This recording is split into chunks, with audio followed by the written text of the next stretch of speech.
Bonjour à tous, merci de nous avoir rejoints aujourd'hui pour ce live sur le Panama. Je suis Judith, Area Manager pour Terra Group.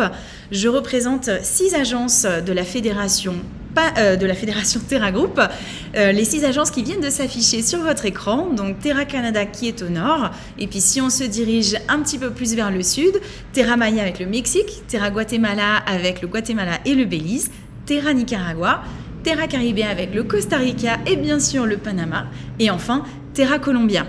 Je suis donc votre contact si vous avez des questions sur l'une de ces 6 agences et 9 destinations. N'hésitez pas à m'envoyer toutes vos questions. Voilà, et donc je représente Terra Panamérica. Aujourd'hui, Terra Panamérica a décidé de lancer ce format de webinaire court de 30 minutes qui vous permettront d'en apprendre plus sur nos destinations. Nous avons des rendez-vous sur des destinations moins connues qui seront des présentations plus généralistes afin d'en apprendre plus sur la variété et la diversité du Nicaragua par exemple ou du Panama. Et sur nos destinations qui sont déjà très connues ou plus populaires, nous vous proposerons des thématiques très spécifiques pour en apprendre plus sur certaines régions, sur certains circuits. Voilà, pour commencer ce cycle de live des experts, nous sommes avec Aurane Fevrier, notre experte Panama. Aurane travaille depuis 3 ans chez Terra Caribéa et elle est installée au Panama depuis début 2024. Aujourd'hui, elle nous propose une aventure au-delà du canal du Panama pour découvrir le Panama dans toute sa splendeur et dans toute sa diversité. Merci Aurane d'être avec nous et puis je te laisse la parole pour nous présenter le Panama. Merci Judith et merci à tous d'être présents donc, pour ce webinaire sur le Panama. Donc comme Judith l'a mentionné, ça fait 3 ans bientôt que je travaille chez Terra Caribéa. J'ai commencé mon aventure au Costa Rica, mais je me suis très vite intéressée au Panama. Et après avoir fait de nombreux allers-retours entre ces 2 pays, je m'y suis finalement installée donc en début d'année 2024 et je suis basée donc dans la capitale à Panama City et ça me permet vraiment d'avoir une présence à temps complet pour pouvoir accueillir les clients et découvrir encore plus de nouvelles expériences au Panama. Donc le but de ce webinaire, c'est vraiment de présenter le Panama. C'est une destination qui est encore mal connue et aussi parfois sous l'ombre de ses voisins. Et mon objectif aujourd'hui, c'est vraiment vous montrer tous les atouts et tout le potentiel du Panama et vous montrer en quelque sorte tel que moi je le vois. Et c'est également pour cette raison que la présentation est illustrée de différentes photos que j'ai prises lors de mes voyages et de mes aventures au Panama. Donc le Panama, c'est un pays qui est situé en Amérique centrale avec le Costa Rica à l'ouest et la Colombie à l'est. C'est un pays qui est considéré comme le pont des Amériques puisqu'il relie l'Amérique du Nord avec l'Amérique du Sud. En termes de superficie, c'est plutôt un petit pays. Il est environ 8 fois plus petit que la France, mais c'est quand même un territoire qui est 2 fois supérieur quasiment à celui de la Suisse. Le Panama est également très bien connecté avec le monde, avec l'aéroport international de Tocumen, donc situé dans la capitale. On y retrouve de nombreuses liaisons aériennes et vols directs avec l'Europe. Pour citer Air France depuis Paris, KLM depuis Amsterdam ou encore Iberia et Air Europa depuis Madrid. À ce jour, il n'y a pas de vol direct par contre qui desservent la Suisse. Le Panama est également très bien connecté avec le continent américain avec la compagnie Copa Airlines et qui dessert bien évidemment le Canada. Et finalement, dernier fait sur le Panama, c'est l'un des 3 seuls pays au monde à avoir un bilan carbone neutre, donc avec le Bhoutan et le Suriname, ce qui montre que c'est un pays qui est vraiment soucieux de l'environnement. Et c'est pour cette raison que je vais commencer par vous présenter le patrimoine vert du Panama. Le Panama, c'est avant tout une destination nature. 50% du territoire est recouvert de forêts. Il y a pratiquement un quart du territoire qui est également dans des zones protégées. Donc la biodiversité fait partie intégrante du Panama. C'est une biodiversité qui est riche et diversifiée. C'est pour cette raison que le Panama, c'est le 10e pays au monde avec le plus de biodiversité. Et à titre de comparaison, ça représente donc plus de biodiversité que le Costa Rica notamment. Donc je vais présenter 3 expériences qui peuvent être faites pendant un voyage pour justement découvrir la nature panamienne. Donc je vais vous parler tout d'abord du parc naturel métropolitain, donc situé à Panama City. Ensuite de la région de Gamboa, qui est à 45 minutes environ de route de la capitale, et finalement du parc international La Amistad. Donc, tout d'abord, le parc naturel métropolitain, c'est vraiment un poumon vert au cœur de la capitale. Et oui, il n'y a pas besoin d'aller très loin, on a déjà une nature abondante au sein même de la capitale panamienne. C'est un parc qui est très accessible puisqu'il est situé à environ 15 minutes de route du centre historique de Panama. C'est une réserve de 232 hectares avec à la fois une forêt tropicale sèche et une forêt tropicale humide, ce qui permet en fait à ce parc un vraiment couloir biologique pour les espèces en migration. La biodiversité y est très riche, on peut y voir de nombreux animaux et de nombreux oiseaux. Comme on peut le voir sur les photos, ça peut être des coatis, des paresseux, des toucans, des tortues d'eau douce, mais ça ce ne sont que quelques exemples. Il y a aussi plusieurs espèces de singes, des serpents, des grenouilles et plus de 200 espèces d'oiseaux. Le parc dispose également de plusieurs miradors qui permettent de témoigner du contraste entre la nature et la ville moderne avec tous les buildings qu'on peut voir en fond. Pour continuer, la région de Gamboa est notamment constituée par le lac Gatun. C'est un lac artificiel qui a été créé au moment de la création du canal. À l'époque, c'était le plus grand lac artificiel au monde et on y retrouve de nombreuses espèces. Les plus connues qu'on peut voir justement pendant une excursion en bateau sur le lac, ça va être les singes, mais il y a également de nombreux oiseaux et aussi des crocodiles qu'on peut observer. Et dans cette région, il y a également plusieurs réserves naturelles. Moi, aujourd'hui, j'ai envie de mettre en avant le Rainforest Discovery Center pour la petite particularité qu'il a. Et cette particularité, c'est la présence d'une tour d'observation qui s'élève à 200 mètres et qui permet vraiment de voir le contraste entre les espèces qu'on peut observer en marchant dans la réserve et celles qu'on peut voir en étant en haut de cette tour, en haut de la cime des arbres et avec aussi une vue à 360 degrés sur la nature. Et finalement, le parc international de la Amistad va proposer, lui, une expérience différente de la nature. C'est un parc international donc, qui est partagé entre le Costa Rica et le Panama. C'est un parc également classé au patrimoine mondial de l'UNESCO en raison de sa biodiversité. Situé en altitude, donc on se retrouve donc dans une forêt tropicale humide et aussi plutôt fraîche. Donc on va pouvoir y observer des espèces différentes de ce qu'on peut voir proche de la capitale.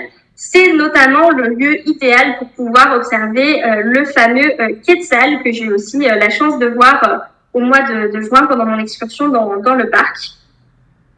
Il y a la possibilité pour notamment les passionnés d'ornithologie de dormir dans ce parc. Il faut quand même savoir que c'est une immersion totale en pleine nature où les clients vont se retrouver totalement coupés du monde. Mais voilà, c'est le lieu idéal pour l'observation d'oiseaux. Je le répète beaucoup, mais au Panama, il y a plus de 1000 espèces d'oiseaux qui peuvent être observées. Ça représente 9% des espèces d'oiseaux connues au niveau mondial. Et c'est le lieu, comme il est totalement isolé et reculé du monde, il permet vraiment de profiter au maximum de la nature environnante. Le Panama, c'est une nature riche, mais c'est également un patrimoine bleu qui est important.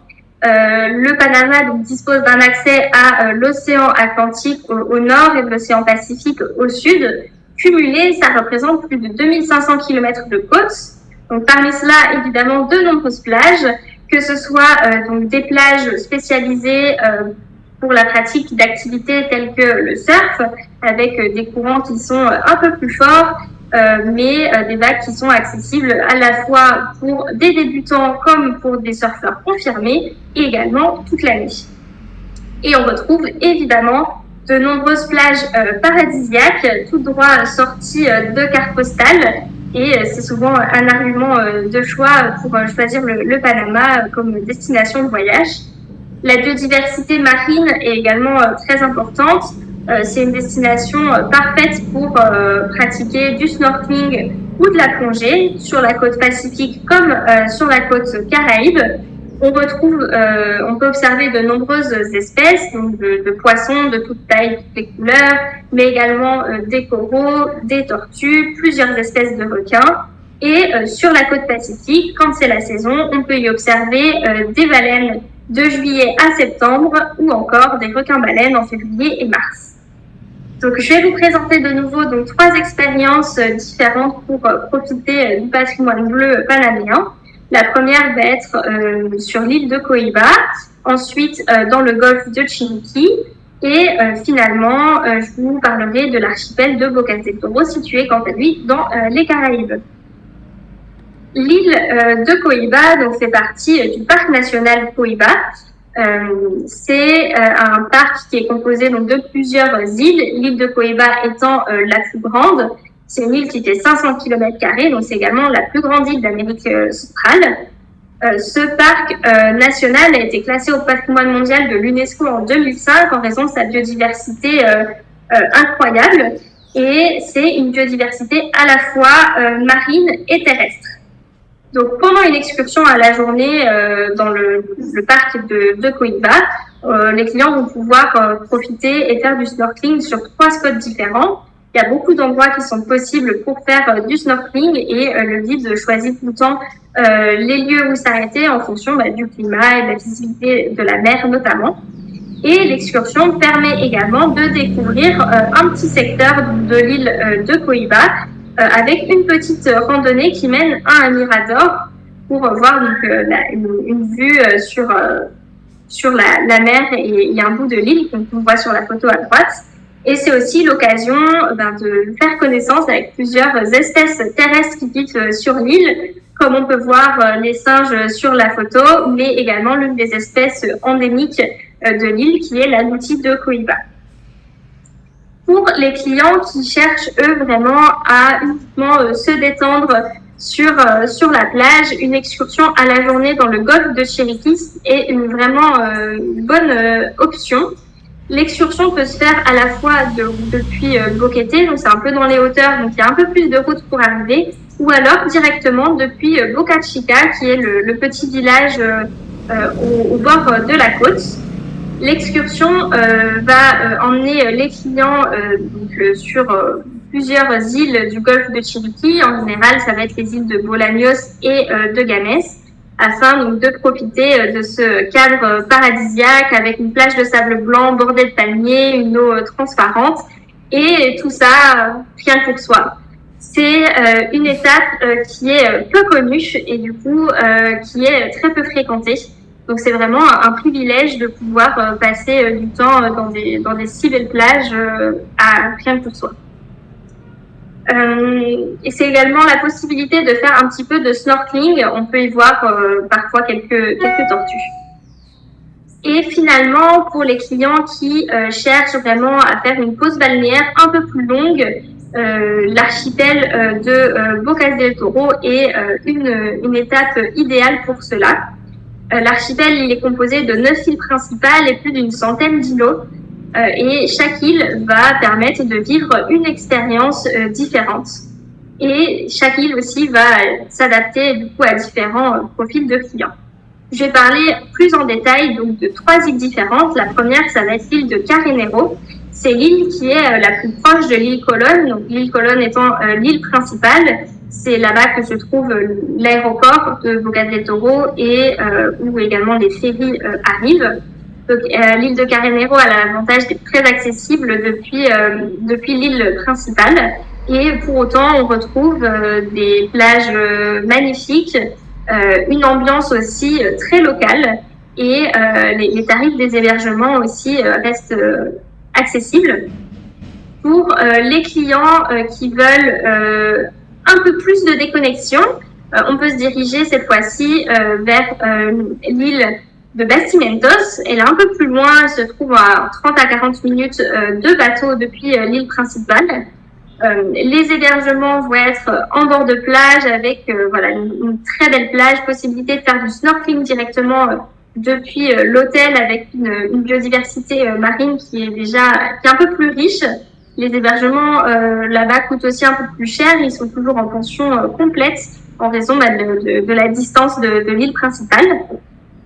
Et finalement, pour les clients qui recherchent une expérience luxe, il faut dans ce cas-là se tourner vers l'île Frangipani où se trouve l'hôtel Nayara Bocas del Toro qui offre vraiment une déconnexion totale. C'est également une île qui est assez loin de l'île principale, mais l'hôtel offre vraiment des services de qualité et c'est le meilleur hôtel de tout l'archipel de Bocas del Toro. Et on peut notamment y observer le coucher de soleil qu'on voit sur cette photo. C'est une photo qui a été prise par Judith et Laura qui sont allées il y a quelques temps au Nayara Bocas del Toro. Et finalement, qu'est-ce que serait le Panama sans son patrimoine culturel ? Le Panama, c'est un pays qui a une histoire riche et complexe, qui est tissé de cultures différentes et de moments historiques forts. Donc, le côté culturel fait aussi partie intégrante d'un voyage au Panama.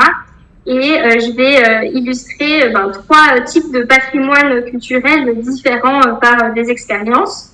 Donc, je vais tout d'abord parler du patrimoine historique, donc à Panama City et dans ses alentours. Également du côté plus agriculture et plantation à l'ouest du pays, donc avec Boquete et les Tierras Altas. Et finalement, je vous parlerai un peu plus en détail des communautés indigènes au Panama avec l'expérience qui peut être vécue à Soloy. Donc le Panama dispose d'un patrimoine historique important avec des ruines et des forts, dont plusieurs sont classés au patrimoine mondial de l'UNESCO, comme les ruines de la première ville, et également plusieurs forts à Colón et Portobello.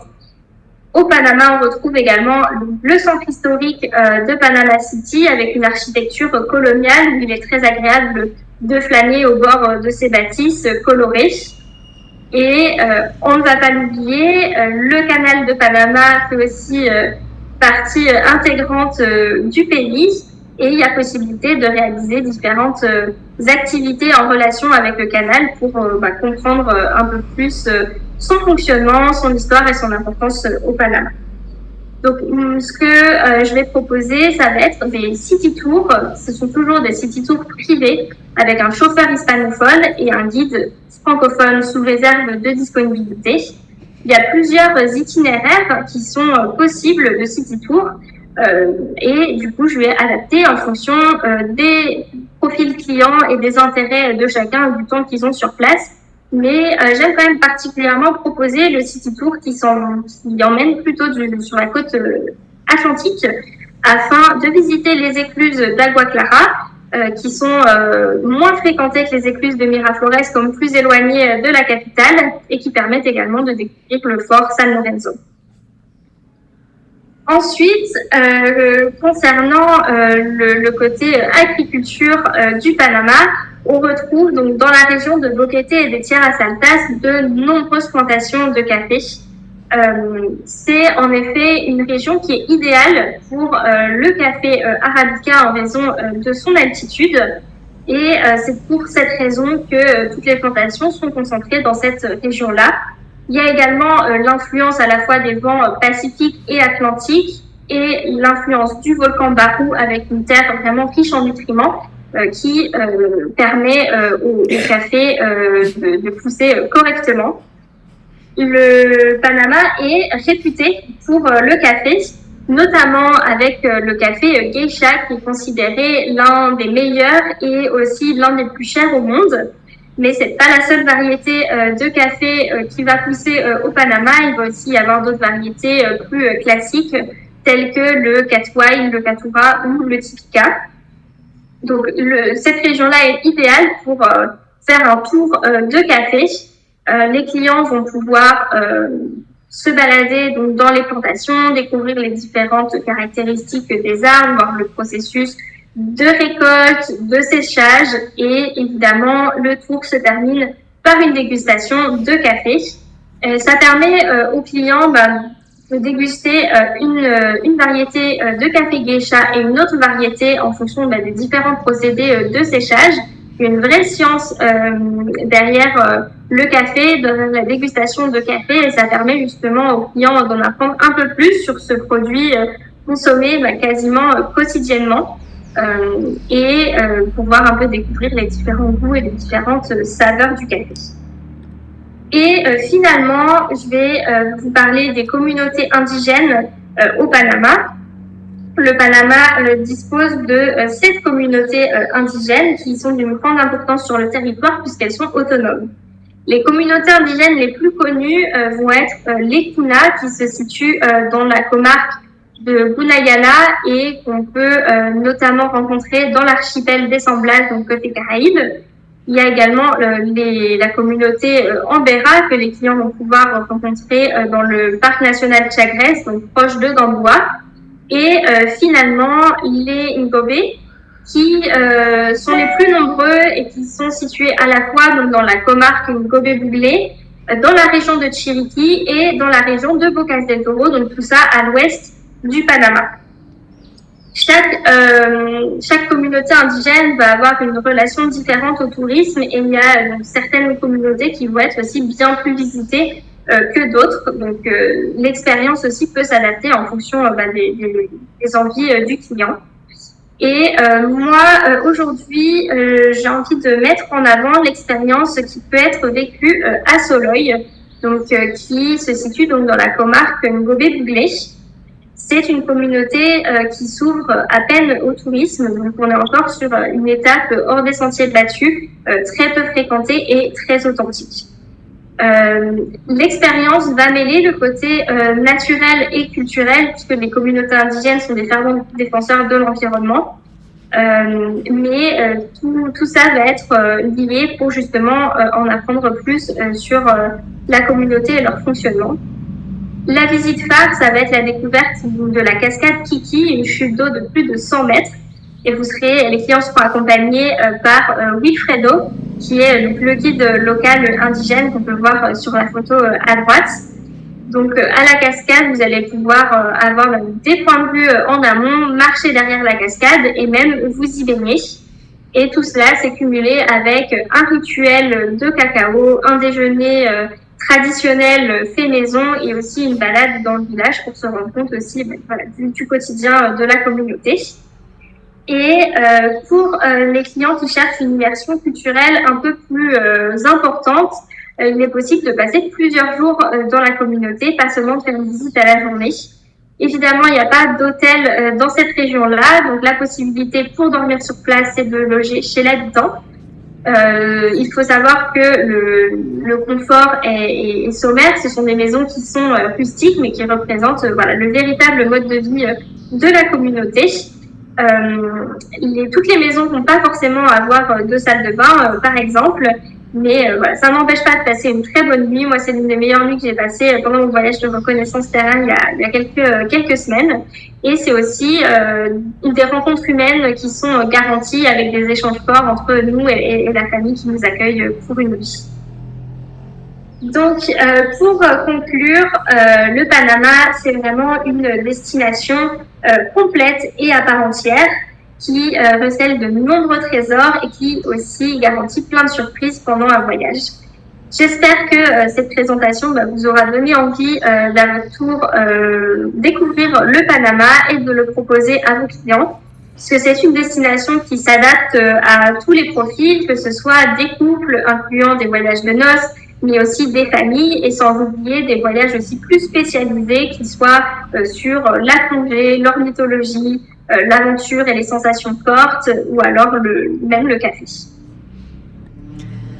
Merci Aurane pour cette belle présentation. Je rappelle que toutes les photos viennent de ta collection personnelle, donc c'est un très beau panorama que tu nous as présenté aujourd'hui sur le Panama. Avec ses différents patrimoines verts, bleus et culturels. Donc une belle plongée, une belle aventure au-delà du canal comme tu nous l'avais promis. On a reçu quelques questions pour toi. Je vais commencer avec la première. On nous demande de répéter le nom des îles de luxe dont tu parlais pour le patrimoine bleu. Donc c'est l'île de Frangipani. Et de toute façon, il n'y a qu'un hôtel sur cette île-là qui est le Nayara Bocas del Toro. Super, merci. Et puis de toute façon, on est à votre disposition par email si vous souhaitez avoir qu'on le répète ce genre d'informations et qu'on vous les transmette par email. Une autre petite question, quelle est la meilleure période pour voyager au Panama ? Alors le Panama, c'est une destination qui a l'avantage de pouvoir se visiter toute l'année. Le climat permet vraiment une visite les 12 mois de l'année, mais c'est vrai qu'il y a quand même quelques spécificités en fonction des mois concernant le climat. Donc sur la côte pacifique, on va être sur la période, donc la saison sèche, de décembre à avril, donc c'est une période où il va pas y avoir de pluie. Dans les hauteurs, potentiellement un petit peu, mais c'est la période la plus sèche en tout cas. Donc le reste du temps, c'est une période qui est plus pluvieuse, mais il faut savoir que les précipitations au Panama ne durent jamais toute la journée. Ce sont quelques averses qui vont durer 1 à 2 heures et ensuite le soleil revient. Donc c'est totalement, les activités ont toujours lieu et parfois aussi c'est agréable d'avoir un petit peu de pluie. Le pays est plus vert, donc c'est très agréable. Et il ne faut pas oublier aussi que sur la côte pacifique, on peut observer les baleines de juillet à septembre. Donc c'est aussi une très bonne période pour pouvoir venir au Panama que de témoigner de ce phénomène de migration des baleines, pouvoir voir les mamans-baleines avec leurs baleineaux pendant des excursions dans l'océan Pacifique à ce moment-là. Sur la côte Caraïbe, le climat est plus aléatoire et ce pendant toute l'année. Mais les mois moins pluvieux vont être de septembre à novembre. Après, il faut aussi noter qu'au Panama, on peut se baigner toute l'année. L'eau est chaude toute l'année, entre 26 et 29 degrés, donc c'est toujours agréable. Une destination pour toute l'année, donc.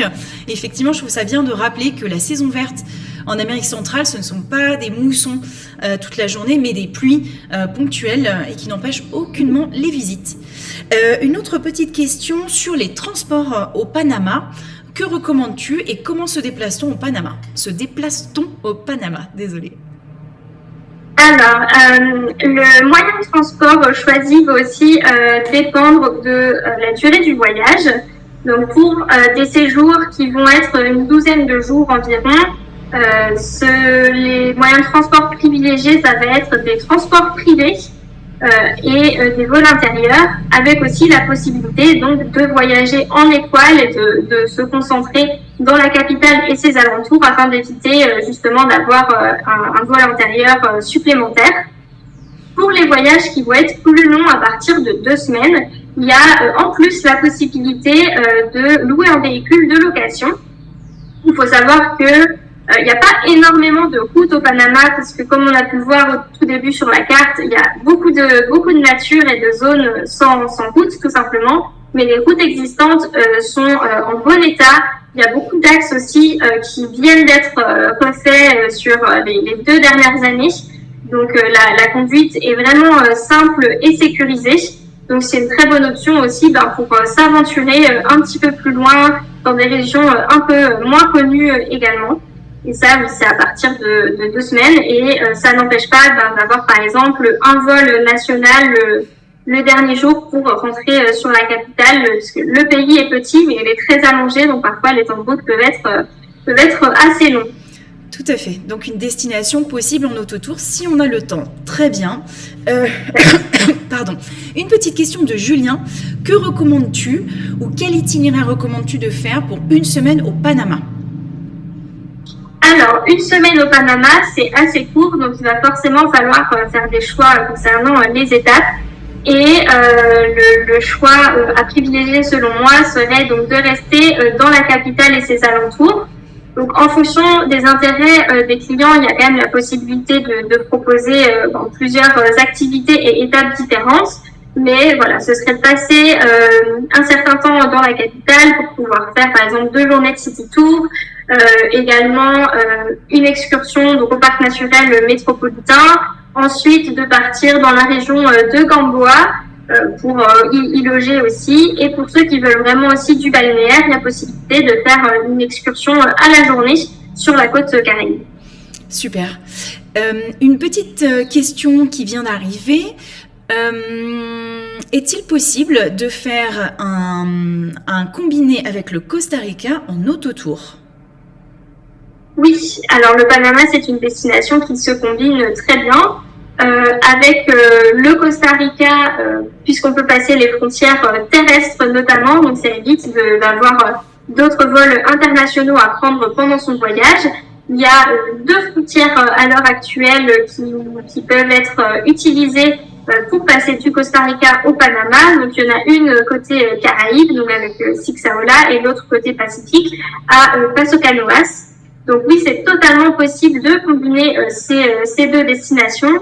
Il faut quand même prendre en compte que quand on veut visiter 2 pays en un seul voyage, il faut quand même avoir suffisamment de temps pour pouvoir profiter de chacune des étapes et de chacun des pays sans avoir à courir. Donc il faut avoir une durée de séjour plus longue pour pouvoir profiter à 100% des 2 destinations, mais voilà, le Panama se combine très bien avec le Costa Rica pour cette raison-là. Très bien. Merci Oran. J'ai 2 dernières questions pour toi. La première concerne le budget d'un voyage au Panama. Peux-tu nous donner un approximatif ou une fourchette peut-être sur un voyage au Panama? Alors oui, le Panama, c'est une destination qui est chère. Après, il y a de nombreux critères aussi qui influent donc, sur le budget d'un voyage au Panama. Il n'y a pas de réponse type. Ce qu'il faut prendre en compte, déjà, c'est les périodes de très haute fréquentation touristique, où là, les prix vont exploser par rapport à d'autres moments de l'année. Donc au Panama, il y a quand même quelques périodes comme ça. Donc, je vais les citer. Donc il y a Noël, Nouvel An. La période du carnaval qui en 2025 aura lieu la première semaine de mars. Ensuite, on a la semaine sainte qui a lieu au mois d'avril. Et finalement, au mois de novembre, il y a les fêtes de la patrie. Et là aussi, avec des tarifs qui vont être plus élevés parce qu'il y a des locaux qui ont des jours fériés également. Et donc, cumulé, ça fait une fréquentation touristique qui va augmenter, mais aussi de par le tourisme national. Sinon, dans un voyage au Panama, ce qui va avoir un coût important, ça va être les transports, avec notamment beaucoup de transports privés et d'activités qui se font uniquement en privé. Donc, quand on est 2, ça augmente forcément le budget. Mais il faut compter en fonction aussi de la catégorie d'hébergement qui est choisie. Si on part sur des hébergements luxe, le budget est également totalement différent que de rester sur des hébergements 3 étoiles. Mais pour une durée de séjour d'une dizaine de jours, il faut compter au minimum $2 800 sur une base de 2 personnes, sachant que si le voyage se fait à 4, par exemple, donc le prix par personne est moins élevé puisque les coûts de transport notamment sont divisés par 4 au lieu d'être divisés par 2. Très bien. Merci pour cette réponse détaillée. Effectivement, je trouve ça très bien de rappeler les dates hautes et d'encourager à voyager ou d'être plus flexible sur les départs sur des saisons basses ou sur des périodes moins fortes. Les fêtes nationales sont effectivement très fortes en fait pour le tourisme national. On ne se rend pas compte lorsqu'on organise un voyage depuis l'Europe, mais ça fait monter effectivement tous les prix dans toute l'Amérique centrale et l'Amérique du Sud. Et ma toute dernière question pour toi concerne les guides francophones. Y a-t-il beaucoup de guides francophones au Panama? Alors, le Panama, c'est un pays qui parle espagnol, et la pratique du français n'est pas courante. La plupart des guides vont parler anglais et espagnol, à l'exception des communautés indigènes où les guides parlent généralement la langue de la communauté et l'espagnol. Donc le français n'est pas courant et commun pour les guides. La région où on va trouver donc le plus de guides francophones, ça va être à Panama City et dans les alentours, donc ce qui permet justement d'avoir ces city tours avec guides francophones, mais ils sont pas non plus très nombreux.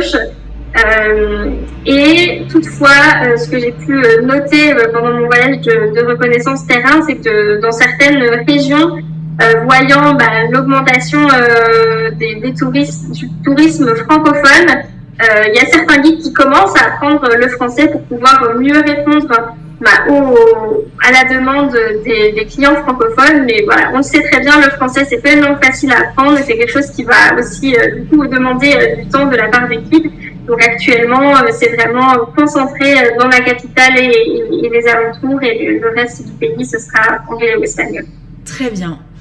Merci Oran d'avoir répondu à toutes les questions qui nous ont été posées.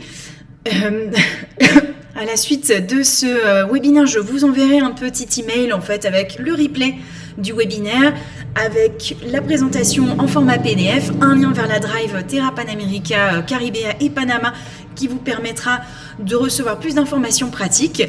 En attendant, nous sommes disponibles aussi par email ou par téléphone, donc n'hésitez pas à envoyer toutes vos petites questions à Oran. Voici son email, oran@terracaribea.com. On a été ravis de vous avoir avec nous aujourd'hui. C'était effectivement le premier live des experts et je vous invite à nous rejoindre pour nos prochaines sessions. Merci à tous de nous avoir rejoints et d'avoir participé aujourd'hui. Merci à tous pour votre présence. Au revoir et puis à bientôt.